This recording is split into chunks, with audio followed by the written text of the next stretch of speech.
Hello everyone and welcome back to another video from Wake&Tech. In this video, I'm going to show you how to follow someone on Pinterest. So let's get started right away.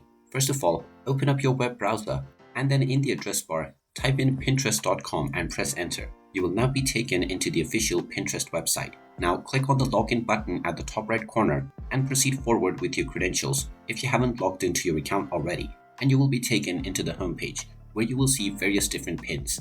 Now, if you wish to follow someone on your Pinterest account, then you can open up any pin to find the person who posted it. If you wish to follow the person, then you can simply click on their account icon and you will see the follow button once you are taken inside their profile. Just click on the follow button and you will become their follower right away. If you wish to unfollow them, you can simply click on the following button once again and you will unfollow this user right away. You can also use the search box and then type in a user that you want to follow, and once you find their profile, just click on it and you will once again see the follow button. You can click on this and you will become their follower right away.